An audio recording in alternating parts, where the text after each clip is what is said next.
Hello to everyone. This is Niladri. A warm welcome to all and thank you for joining our webinar on this Sunday evening. Amit, who is expert in this domain, is currently with us and soon he will present the webinar. So let's not spend much time on this. Amit, can you please start the presentation with a brief introduction about you? Over to Amit. My area of specialization is basically artificial intelligence, machine learning, deep learning. Chatbots, building chatbots, and also from in day to day, I help teams to onboard in DevOps and see their DevOps maturity, build their continuous integration pipelines, etc. So you can say that my specialization is on two main things. One is AI, artificial intelligence, and DevOps. So AI is kind of my passion, and I really love working in this field in terms of working in terms of in projects, in real world projects, also doing a bit of research myself, etc. So it's really my passion, and I'm enjoying this field, which is new in the service industry, but has been there in the academics for long. So and I live in India. I live in city called Kolkata. I don't know whether you know about it. It's on the eastern part of India. And yeah, so that's about myself, brief about myself. And again, I'm very happy that you have joined, and I'll make sure that this webinar interests you and you at least get to be aware of a few things which we want to discuss here. So this webinar is on robotic process automation.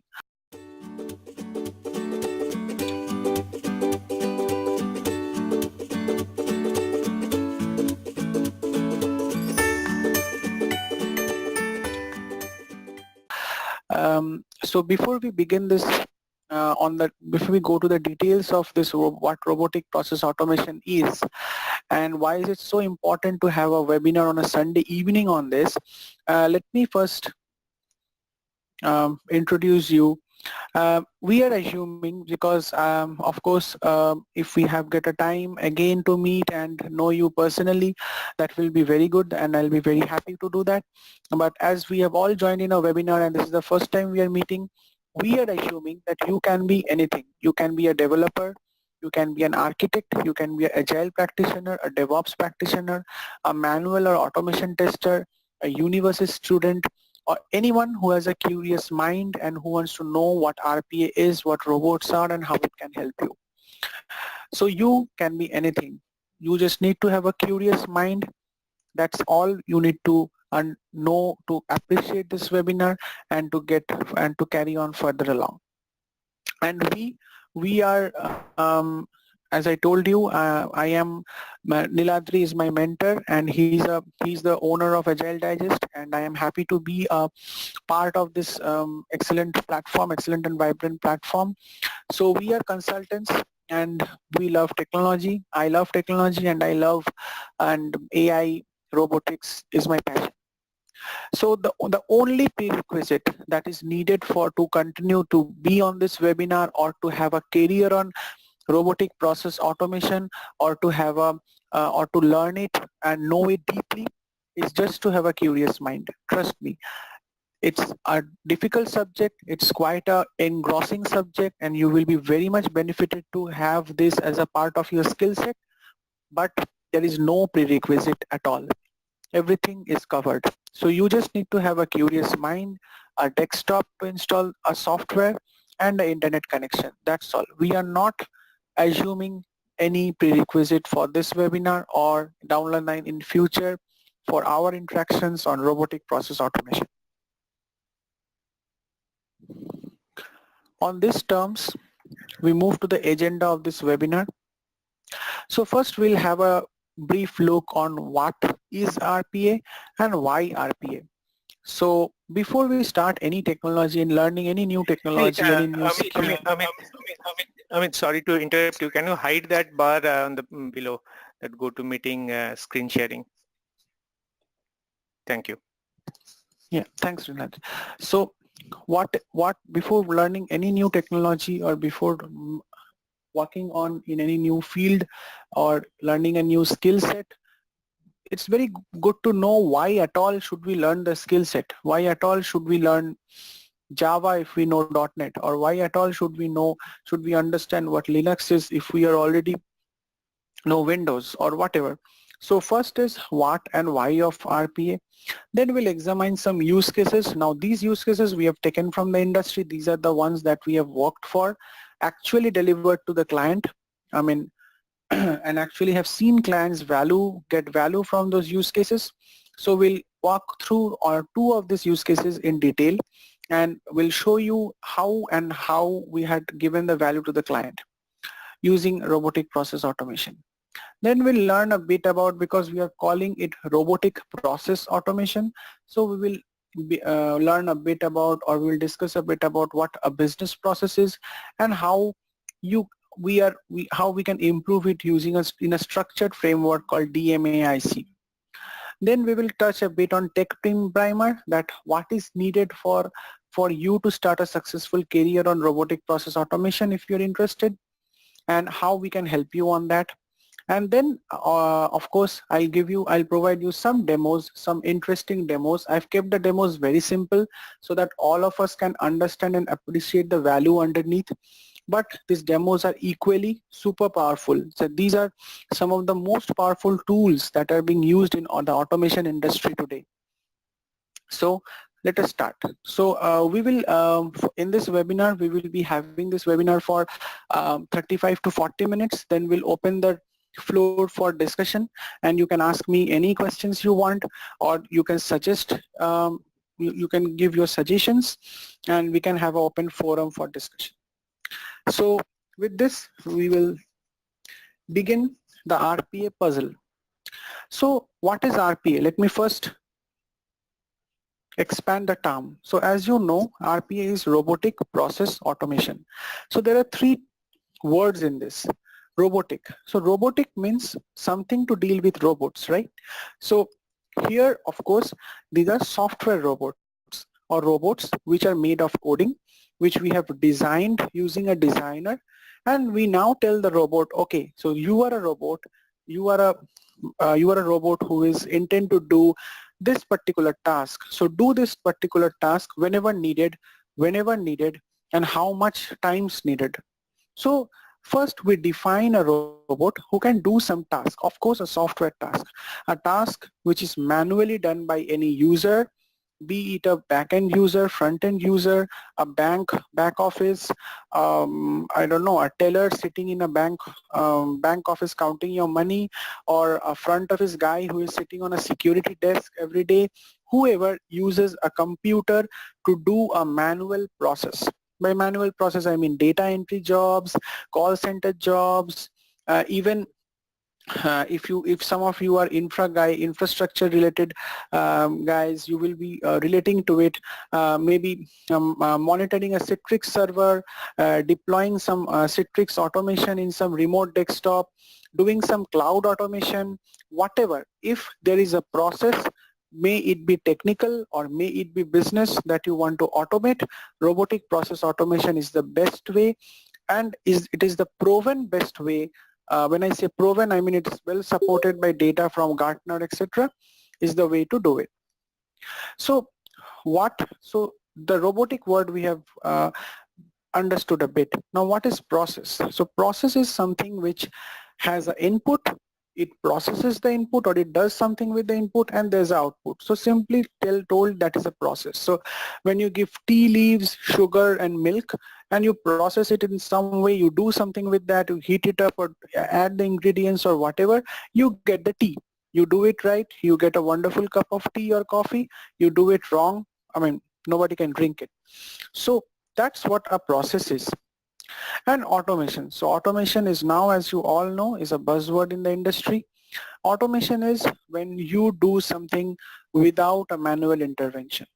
When you do something that a human being was doing since long, but now a computer does it, and it's completely under I mean, it doesn't need any human intervention.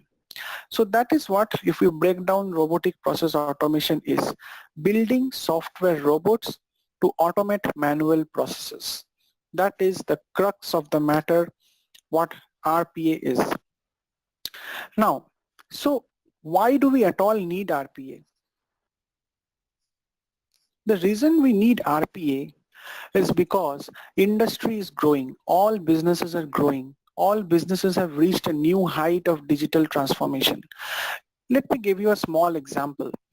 If you go to a bank, if maybe your father or grandfathers, when they used to go to a bank, there was a guy sitting with papers and forms, and they used to fill up the form, and then they used to wait for 7 days or 14 days or even a month. I mean, in India, in some parts, I knew people would even wait a month to get their bank accounts opened. Now, you simply fill up a form in the internet, you supply your photos or you email your photos, and your account gets opened. I've Imagine the case of personal loans. These personal loans now are taking 3 minutes to process. If your documents are okay, if you are eligible to get a loan, you get a loan in 3 minutes. Your money is credited to your account in 3 minutes. Let us take the example of training, software training. 80% of companies have now reduced or have now refocused their training strategies to robots. Yes, robots are actually helping human to learn new technologies. I mean, they are not as far as advanced to teach you philosophy or arts related matter. But yes, simple coding, they have now started teaching, and companies are taking advantage of that. Let us, for example, see how robots are helping in agriculture. So beforehand, if there are huge farmlands, it was tremendously difficult for people to go to those farmlands, see each and every piece of the farmland to figure out what part of the farmland is affected by insects, or which part of the crop is affected by insects. It was tremendously difficult. But now there are software robots which are used, and actually I have worked in a project like that, in which robots detect which part of the field has the most probability of being affected by insects or some crop related agricultural disease, and the farmers get messages in their mobile phones or smartphones, and they can go to that part and treat the crops. So that is how robots are helping humanity. I mean, we have all seen the movie Matrix, but robots are not as evil as they showed there. Robots, when developed by robots, I always been software robots, is helping the industry grow leaps and bounds. Let us also take the example of governance and control. Software robots are now controlling I controlling income tax expenses, are now checking and revalidating a human passport, all the government processes, etc. So that is the power of robots. So the why is very simple here: cost saving and giving a great ROI. So that is the baseline truth, I would say, that the why of RPA is giving a huge ROI to whichever industry is implementing RPA. So that's why all the banks, all the back offices of all the banks, may it be a consumer bank or a corporate bank, are completely investing their digital transformation budget into robotic process automation. And this is not a fact, this is not a story, or not a simple thing that I'm stating. It's a fact. You can check on Google, you can do your financial research to see what percentage of budget allocation the banks are giving to RPA. That's why RPA jobs has been the most trending. If you go to any job site, or if you go to any indeed.com even, and see, RPA jobs are most trending among professionals now, and RPA architect is the most valuable option, maybe one of the most valuable option that you can have. So we have understood a bit on what is RPA and why we should learn RPA. So what is the technical things needed to learn RPA?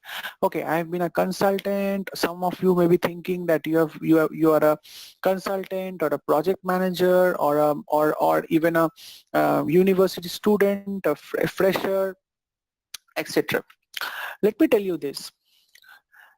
The most standard tools that are there in the market for RPA requires 70 to 80% of configuration. When I say configuration, I mean you have to remember or you have to practice on when to apply the tool and how to apply the tool, and to use the pre-built components and how to use the pre-built components of the tool. 20% of time you will need coding. I will not be telling that coding is not needed. It is needed for 20% of time. Now, what kind of coding do you need? The language that is supported by all RPA tool is VB script, Visual Basic Script. So if you have worked with Excel formulas, if you have worked with Excel macros, that's almost the same thing that RPA tool needs to work on.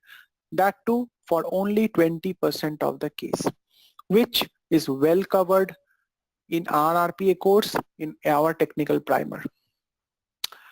So bottom line, whatever background you are, RPA is a good option for you, given the budget companies are spending on RPA and given the job demand.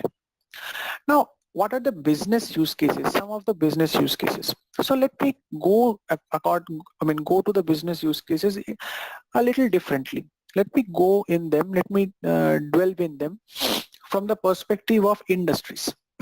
Banks. Banks are using RPA in almost all backend jobs. Now, banks have shifted their workforce from doing manual, laborious backend data entry jobs to front-end desk where they can bring more business and focus on business rather than filling up data and forms and checking and validating documents, etc. So all kinds of business, all kinds of business, back-end business of banks is shifting to robotic process automation, is being automated by robotic process automation. Media and entertainment. New York Times I'm not showing New York Times here because I don't want to promote any brand of newspapers or anything. Just an example. New York Times have developed their entire choose your news scheme. That's a new scheme that they have brought to their consumers, that you only pay for the news that you want or you are interested for or you care for. Suppose you only care for news for sports, then you only pay for the sports news. That's all. So this choose for what news you want to read or what news you want to see of New York Times is end-to-end based on two technologies, robotic process automation and Node.js. Government. Indian government has, I'm not again stating the name of the company who they have given the project to, but it's a very well-known company, one of the major IT giants of India. So they have given the entire RPA project to a vendor to actually automate the document validation process of a new passport or a renewal of passport. And this is just one example in government. There are thousands of other use cases. So RPA, no doubt, there is no point in debate, is an industry standard now for automation. Gone are those days where people used to write code in Java or .NET to automate a particular piece of work. Now everything has to be institutionalized through a RPA platform. Now when I say RPA, the midpoint is P, or the entire focus of this entire platform is process. In our journey, we will learn what a process is and how a framework, a very old framework developed by Motorola once long back in history, is actually the best framework for process improvement, which is called DMAIC, and we'll come a bit later into this. Why do we want to, now why is UiPath mentioned? So RPA industry has a very good choice of tools, has a good bouquet of tools. But UiPath, there is no doubt, is the market leader. I'm not endorsing UiPath here because I don't work for UiPath. But yeah, UiPath is a RPA platform gives us a host of tools for doing RPA, Robotic Process Automation, build software robots to automate processes, and UiPath is the market leader, de facto market leader, and has captured 70% of the market. It is also used for governance and IT control. When I say IT control, it means it can automate IT processes also, not only business process. Like for example, suppose say I want to automate the entire logging system of my software development. That can be automated using an RPA. I want to automate the entire user creation process of my company. I don't want to keep a person doing that. I want to utilize the person in a different way, in a more productive way. My RPA robots can take care of actually making the user control of my entire company. So I hope this puzzle fits a bit and you can now visualize the why and what of RPA. So Wikipedia, I have taken this definition from Wikipedia.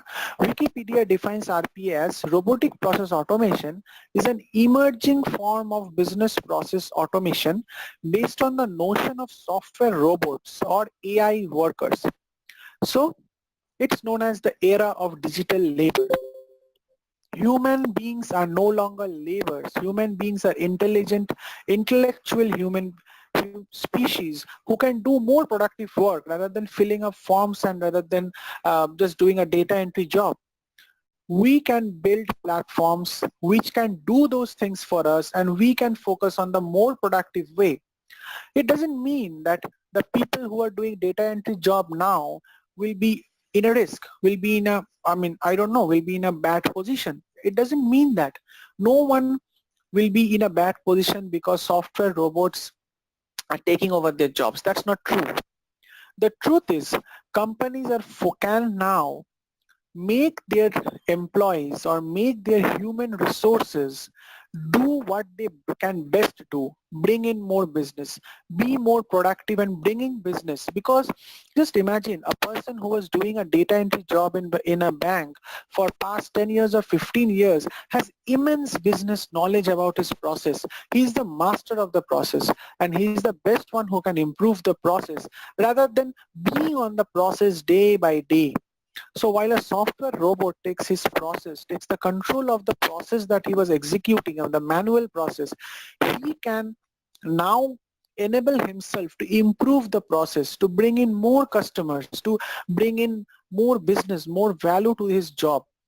So that's what companies are doing now, focusing the manual, giving the manual task to the robots while the human beings or the human resources do the more do the job of bringing in business or increasing the value. And how is it done? It is done by building software robots and whom we also call artificial intelligence workers. So these are basically small, a big process is actually broken down into small process. Each process is carried out by a software robot which is defined. While it carries out the process, the human being can monitor the process, the human being can add more value. So that is what RPA is. And I really love this love this definition of the era of digital labor is here. So I've added this. It really gives you the big picture in a very beautiful line, the era of digital labor. Now let us come into a use case. So this particular use case is actually a market leader of managed service provider. So it's a kind of a company, it's a type of a service company where suppose banks go or big media houses, publishing houses go and say, hey, I have a lot of services like monitoring thousands of servers, monitoring thousands of databases, I don't know, making some changes and doing some changes in my software, fixing production issues, etc. So I have all these things that I want you to do. So these are the managed service providers. So they were facing a challenge of a new client needing a skilled support solution for system and application. It was a very complex, there were a huge number of applications and they were very complex, very cluttered. So, and they want the client, it was actually a bank client, they wanted the managed service provider to take up all the responsibility of all the applications and be on board in 7 days. And they have to provide resources, they have to provide the entire support 24/7.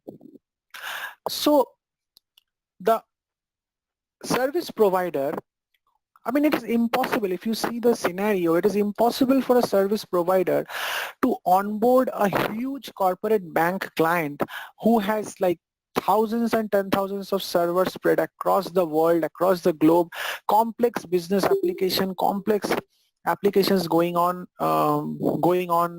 in the background, etc., databases, networks, etc. It's a complex platform, it's a complex scenario to onboard all those applications and to make themselves productive in 7 days, in a week, and then keep on supporting for 24/7 at a 24/7 rate is like impossible. It's like a very demanding job. It's a very demanding thing. So what they did was virtual workers were deployed to automate various complex low volume system administration tasks.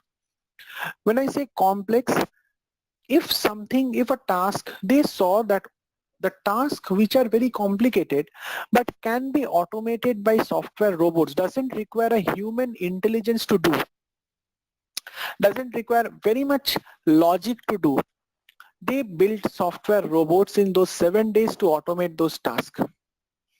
And I mean, I was a part of this project, and it's true.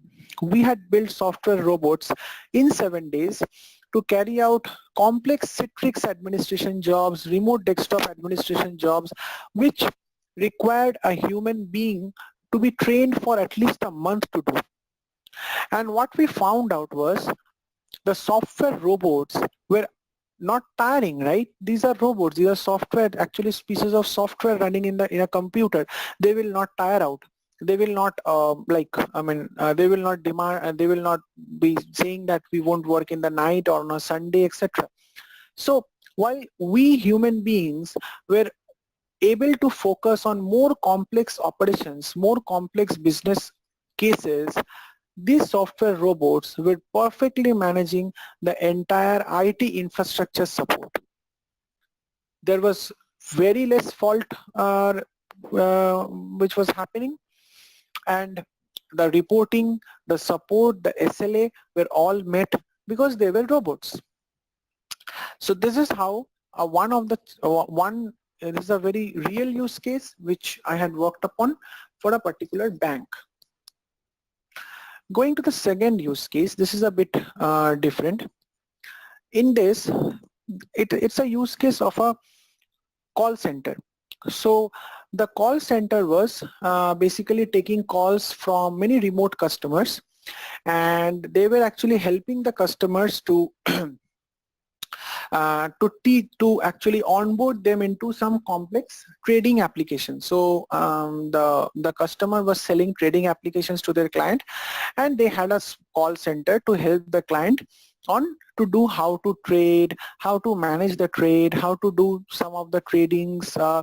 It was a complex trading system, like it was basically a metal trading and all those kind of stuff. So it was a complex system, not a very simple share trading system. It was basically a stock trading, multi-metal commodity trading system. So there the call center was actually huge. It was like almost 120 employees who were manually helping the customers with their queries, etc. So we had designed, so we found that the queries were actually basically very, what should I say, very repetitive and very manual. Like almost all the customers wanted to know how to do point A or how to go from point B to point C, etc. So we deployed software robots who can chat with the customer automatically, and I am sure that you have seen this in multiple websites that you have visited, though you may not know that there's a robot behind it. So they are actually there are even if you go to some many of the Facebook pages have now been built this technology, that we found out that what are the most commonly used customer problems, and we created robots to solve those problems just as a human being would do, and the customer would chat and the robot would keep on answering. When a robot failed to help a customer, it would pass on the control to a human being. So from a 120 people call center, we could reduce it to a 12 people call center, which is a huge reduction if you see in terms of time and in terms of scope. And what did those other, I'm repeating this from a humanitarian angle also. What did these other people do? They were now actually treated as agents to the trading company, and they were used to procure new customers. So this is how we had actually simplified a customer onboarding or a customer management trading platform completely by software robots. So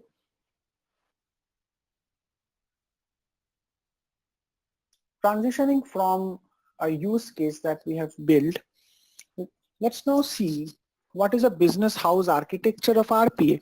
This is not a technical architecture. This is just a simple business house architecture. So while the client focuses on transforming business through integrated technology and solution, how does RPA help in that? RPA helps these things by building these pillars to help the client. One is the breadth and depth of integrated service line. RPA helps in building software robots who can collaborate and who can bring in the breadth, who can encompass the breadth and depth of all service lines, maybe IT and maybe business of the client.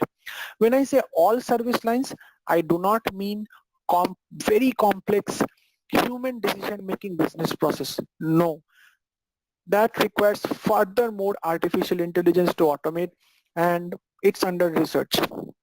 When I say business process, I mean repetitive business processes which are mainly manual, and which if you think very logically, which consists of 60 to 70% of the day-to-day business of any enterprise. Software robots can be domain experts. We can train a software robot again and again to be domain experts. They can have technology excellence and can drive core values.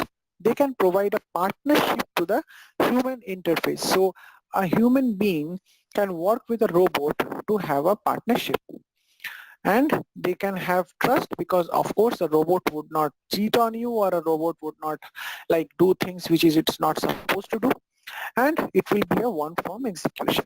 So this is basically the business house architecture, which stands on open governance, because any robotic platform, any RPA platform is open to any kind of governance and any kind of auditory requirements.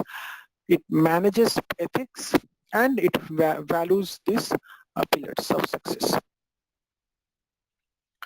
So when we talk about robotic process automation, process is the central thing. And process means you give some input, and according to your requirement you get some output by uh, doing some actions on the input. So process means inputs, some actions on the input and output. So how are they controlled? How is a process improved? A process improved, this thing is part of is actually a Six Sigma. It's the basic of Six Sigma, or a process improvement methodology, and it was developed by Motorola, which actually is the de facto standard of process improvement. So first you define the process. So how do you start a RPA cycle? You go to the client and you see all the process that the client is performing. You define the process. You actually study the process and then you define it on your own.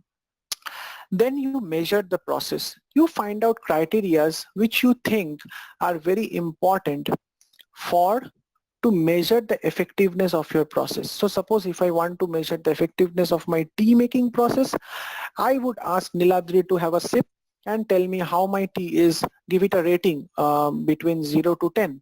If he says my rating is 10, it means the tea is fantastic. So I have to develop criterias in which I can measure the process. If I tell the customer, okay, I've made 2 software robots for you to automate this process and the process is now fully automated, but how will I make the customer believe it? So there should be mathematical criteria to measure the process. Then you analyze the process. That is, there are numerous tools to analyze the process, which we will study when you all join me on the study sessions. So we have process cycle setup, we do a reduction process, we do a stratification. So like this, we analyze the process very thoroughly using statistical and mathematical tools. We analyze the process. Then we improve the process by architecting the software robots. So we see what kind of process can we automate.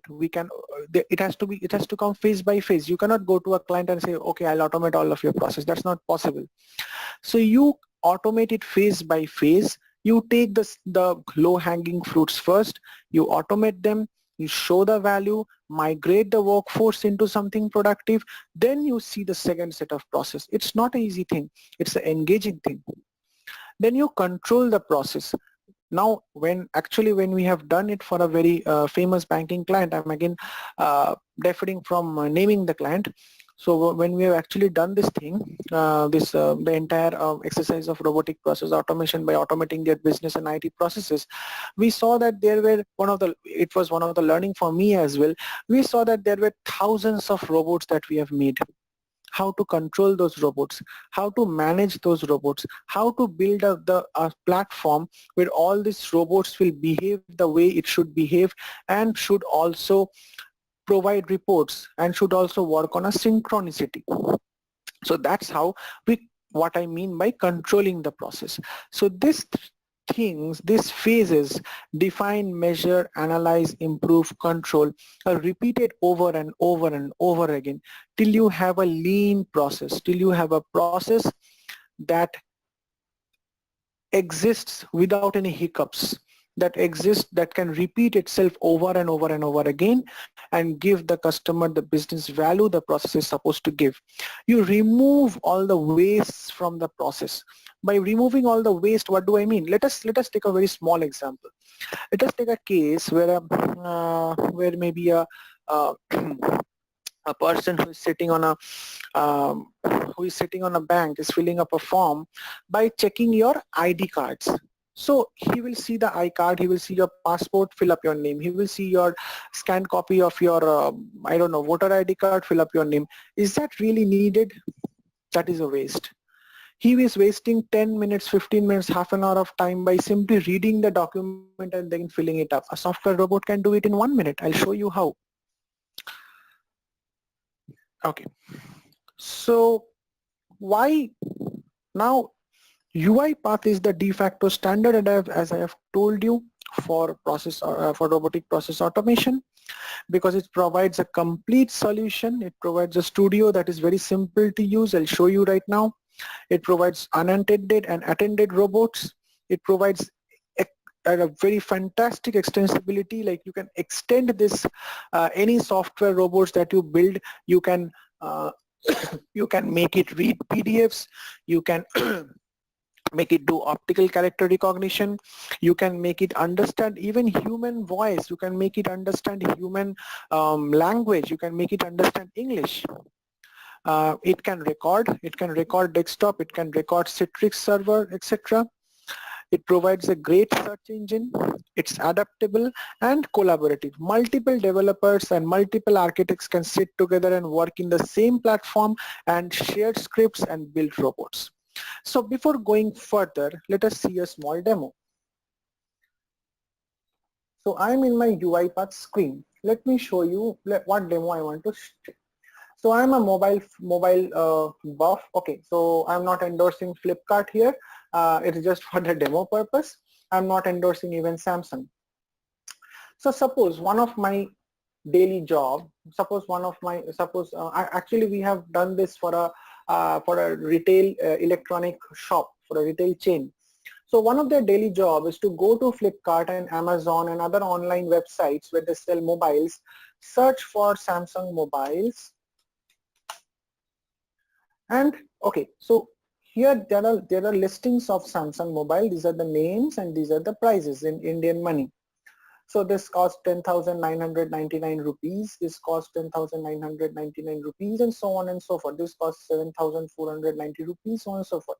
So as you can see, there are multiple options, multiple mobiles that Samsung has manufactured, and it goes on for 10 pages. But I need a report, right?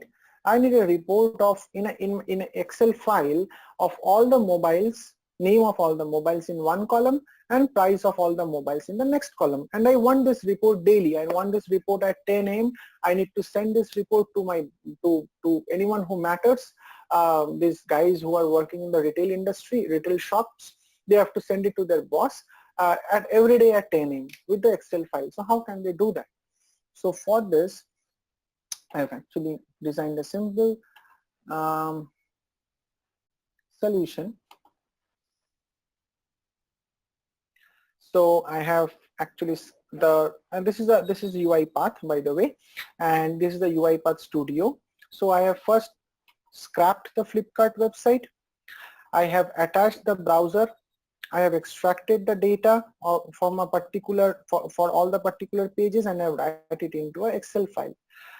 So let us run this solution now. So it will run a bit fast. I am pressing the run button. It will run a bit fast and it will generate a report. Let us see. So I am running it. Now see, in the Flipkart site, automatically it is moving on to all the pages. It's quite fast. I mean, it's super fast. And okay, voila, I have the report. So if I go to this, here is the path where I have saved the report. It's called Flipkart Samsung something.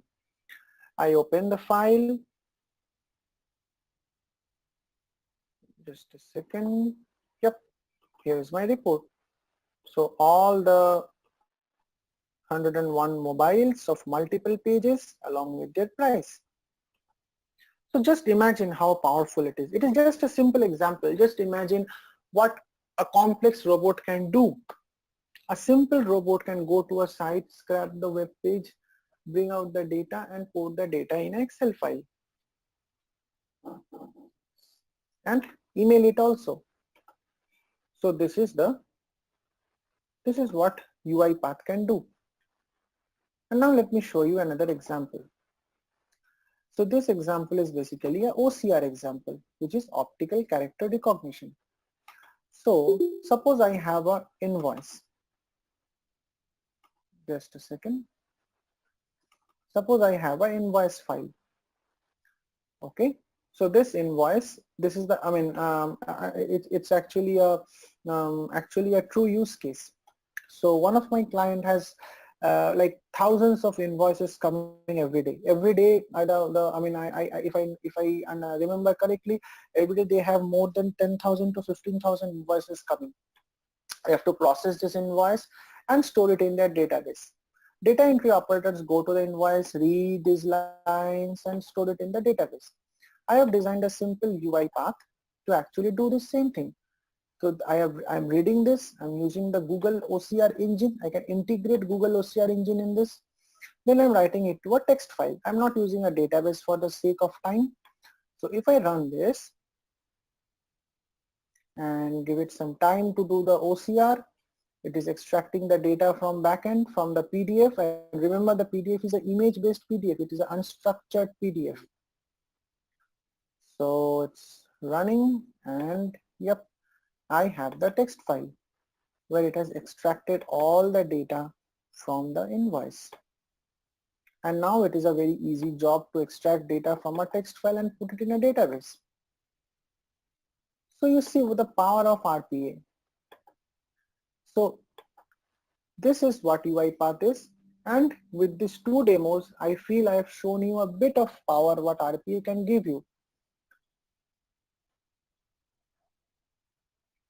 So moving on, 30% of white collar jobs will be done by robots. It's not me saying, it's Gartner.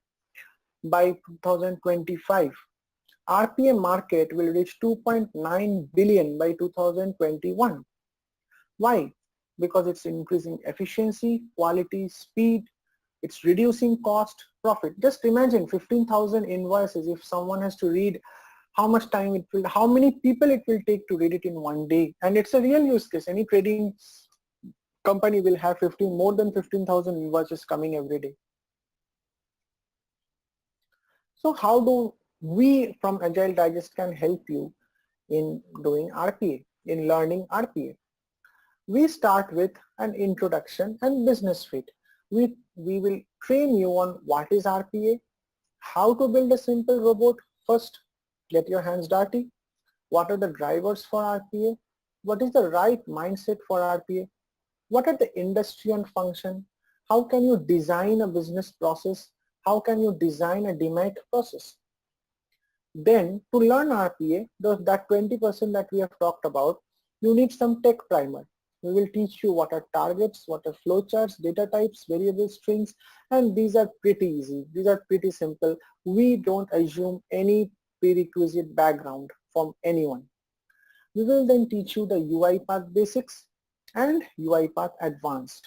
So in the advanced, we will teach you what Citrix automation is, what workflow automation is, how data can be manipulated, what an orchestrator is, what is a content engine and other RPA tools. So this is how our journey is structured across 5 levels, and when you enroll, you get all these levels together. So we'll start from M1, then M3, M4 and M5. We will also do 2 live projects, which is we'll do a customer feedback collection, analysis and reporting, and again a live project on Citrix automation, which is one of the most challenging job in the industry and what is the most demanding job in the industry, Citrix automation through robotic process automation, monitoring Citrix servers without human beings. We will give you this as a live project and as a live experience. So in interest of time, I'll now open the platform for any kind of questions. You may ask me or you may ask my mentor Niladri. So we are open for questions now. Thank you, Amit. It was very interesting. Yeah, let's see how any questions comes up. Feel free to type it in a chat window or ask it by unmuting yourself.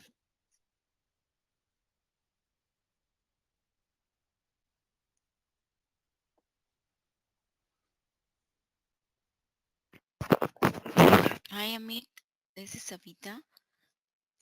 Hi Hello, can Savita. you hear me? Yeah, hi. Yeah, I can Thank you hear for the you. session.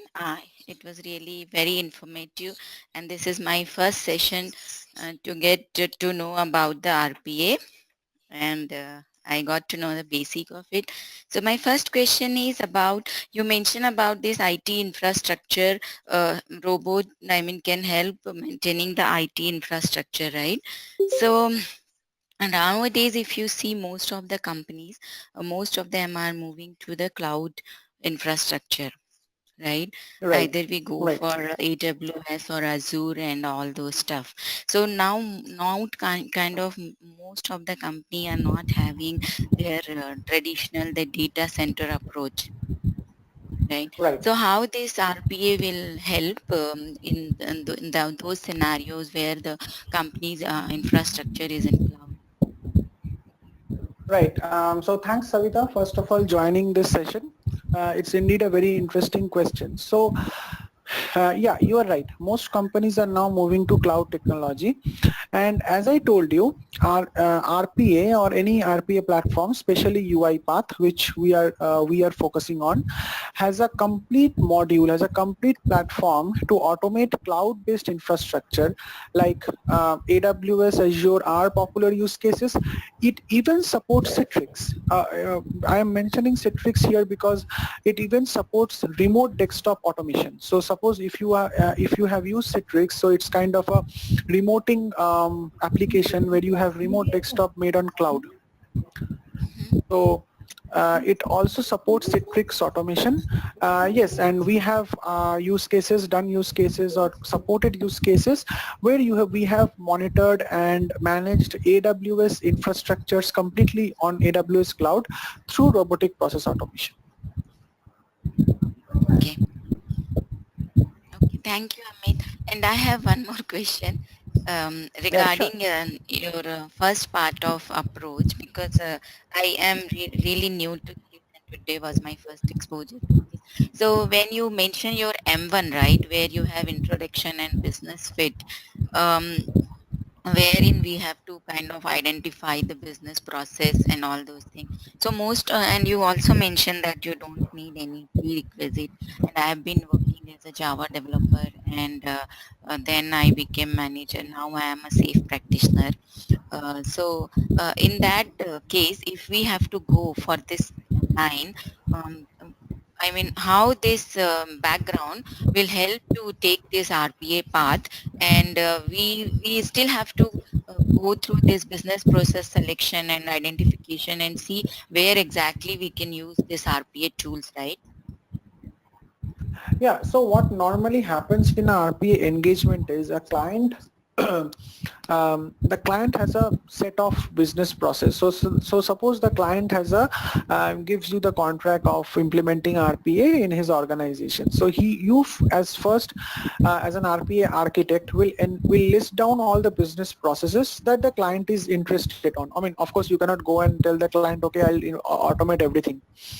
So you first go to the client and see what are the business processes he's interested on, understand those processes, break down those processes into sub-processes and see how you can improve those processes using the DMAIC approach. After that, in the improve phase of DMAIC, in the I phase of DMAIC, you apply RPA to improve those processes. So given your background as a Java developer and as a safe consultant, I mean, you have really a good background to learn RPA because of the fact that you actually don't need any technical, even a technical introduction to RPA, because if you have coded in Code Java, that's more than enough to understand any RPA platform, any RPA tool. And also, as a safe consultant, I'm sure you are exposed to implementing scaled agile in complex organizations and interacting with customers who are very adamant to accept agile changes in their organization. So you already have that consulting skill. Now comes the question of applying RPA in different areas. So as you are a senior resource, you will be more favorable by the client to, because RPA is a sensitive thing. It's not only developing software robots that a developer under you will do generally, but you as a senior person, as a senior consultant, has a sensitive job. You are actually developing software robots to do things that human beings were doing first. So not only that, RPA also helps you automate SAP infrastructures. That's the largest and most expensive use cases of RPA now coming up. Even UiPath has started a complete track, a course track on SAP automation, which we will also cover in our in our course. We'll touch base on that also. So SAP, while you don't know SAP, but if you know RPA, then you can automate processes on SAP. Just imagine a SAP consultant is the most expensive consultants in the industry now. If you can make software robots to do what they were doing, that means the software robot has to have a business knowledge and can do a thing that a SAP consultant is doing.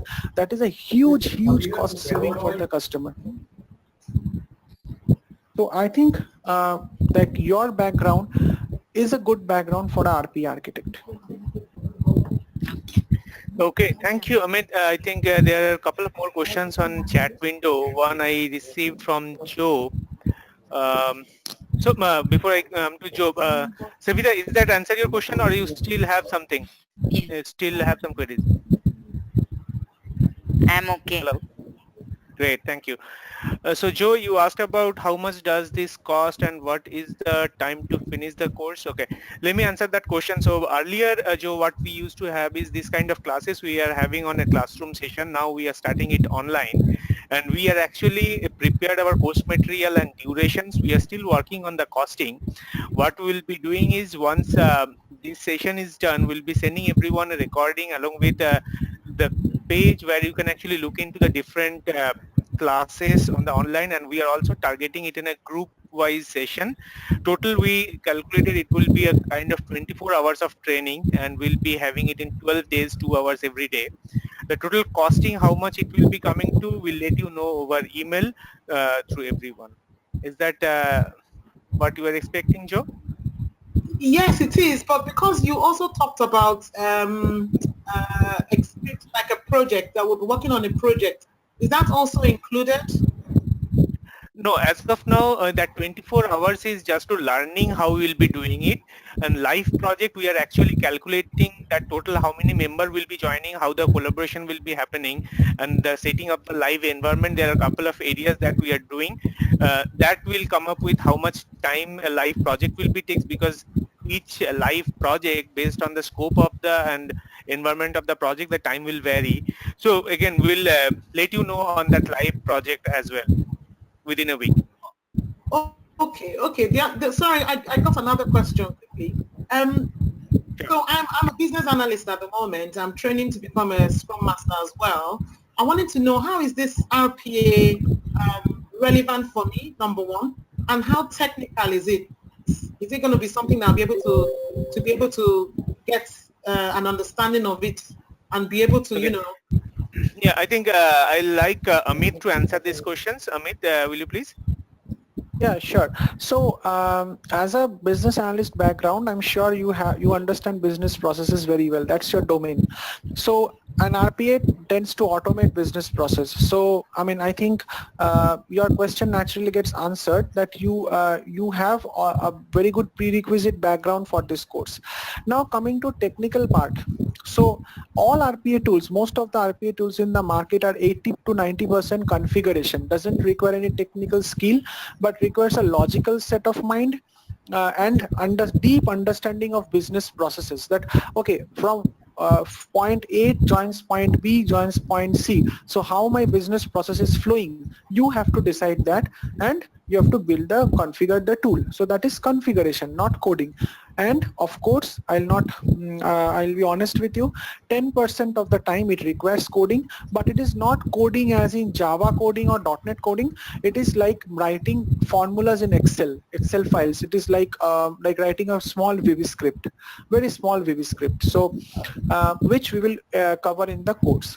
And also regarding your project, after we do the course, we will teach you how to build a live environment in your laptop or on your computer, and we will we will do a collaborative project.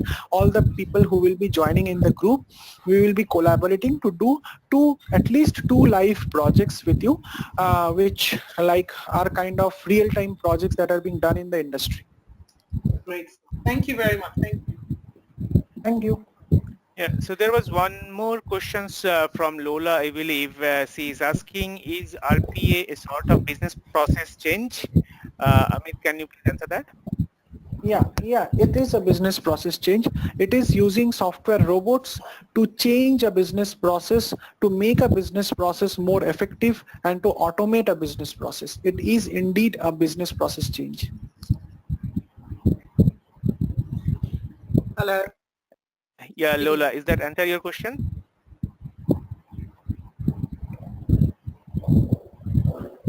I believe she is not available now. Is there Yeah, any I think. other question? Yeah. Okay. Yeah, she has also. Thank you, Niladri. Yep. Is there any other questions anyone have that you want to ask right now? Even Yes. though yes, please. Okay, so my question is, if we came on board this training, do you finish with a certificate in RPA? Because I am also studying for a certificate in business analysis, and I'm doing something where I have like work experience. But then if I incorporate this into the training I'm doing right now, I'm just wondering, how am I supposed to communicate the knowledge gained from this interaction with Agile Digest? Yeah. So an RPA consultant, or exactly what is the job title, if at all, after you've gone through the 12 weeks? Yeah, so that's a very relevant question. So from the after the course, we will help, of course, we will guide you to do professional RPA certifications, as well as we will give a certification from Agile Digest, number one. Number two is after the course, we will help you prepare your resume, because we will be doing live projects, so you can add them in your resume, and we will help you to build your resume as an RPA consultant. So given your background of business analyst or developer, we will make model your resume in such a way that your background fits the RPA, your RPA skills. Now, RPA is a very new field in the industry. It has come like 1 year or maybe 1.5 years. People have been seriously talking and implementing RPA. So no one expects you to have a 10 years experience of RPA, because that is not possible. So we will train you and model your resume in such a way that your background fits exactly your earned RPA skills, and your resume looks professional as a RPA consultant. And on top of that, you will be having 2 professional projects kind of, which we will be collaborating on.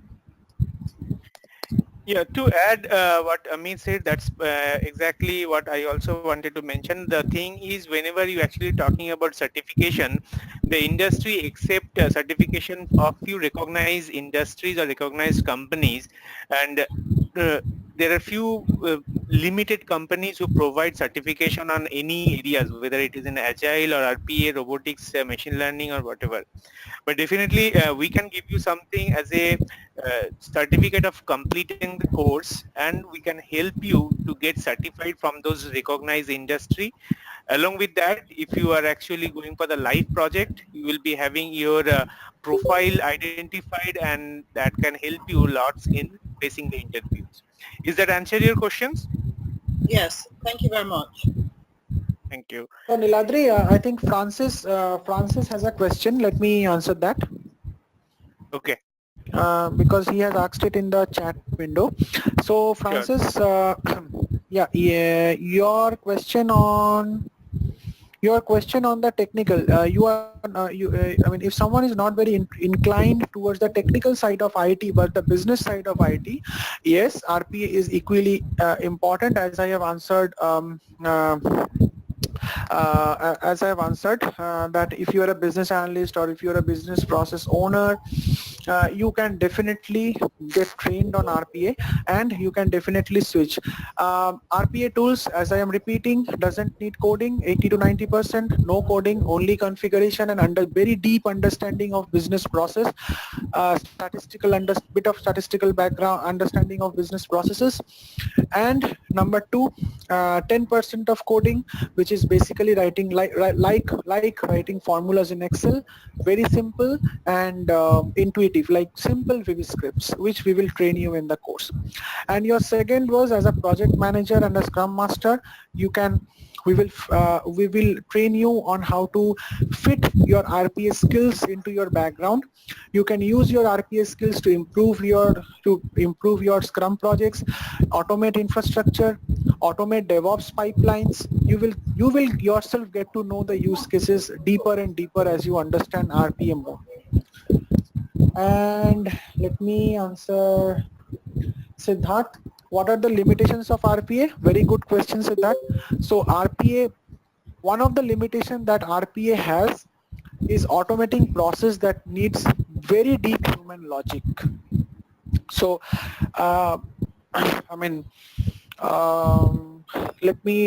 okay.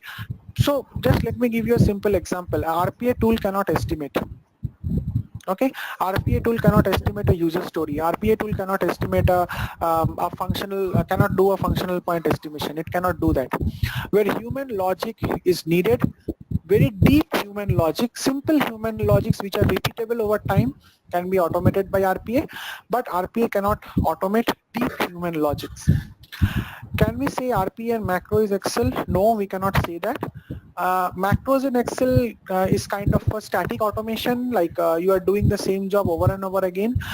So let us take an example. I've just seen you how to read a PDF, invoice PDF, right? And write its data in a automatically write its data in a database or a flat file. Excel macro will not be able to do that. Now let us take another example. A customer is giving a feedback. That understanding the feedback and taking actions on the feedback, Excel macro cannot do it, but a RPA tool can do it because it can understand human language through natural language processing. So that's the difference. I think your question is answered. Yes, Amit, thank you so much. Thank you. Francis, I hope I have answered your question. You can just type in the chat window if there's some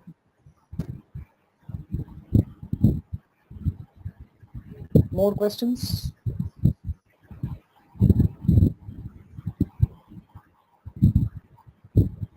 So anyone, if you don't have any questions, with the interest of time, I think we can close this discussion, and I will just wants to thank you personally for everyone's time that you took on this Sunday evening and attended this long discussion. Sometimes at the time you may be thinking it's very interesting. Someone may have some questions. What we will be doing is I will be sending an email with this recording as well, and also a WhatsApp group where you can join and continue the discussions. We'll try to help you as soon as possible whenever you have some questions on that. So that will be all for from my side. Thank you, Amit, for the long discussions and everyone's patience. If anyone wants to say something for the last time, go ahead, or we'll be winding up the call now. I got one thing. That's okay.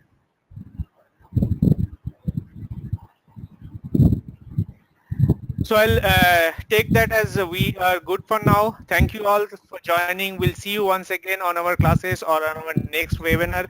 We are planning to have a webinar on DevOps very soon. We'll let you know once that is finalized. Thanks all for joining. Good night. Thank you all. Good night.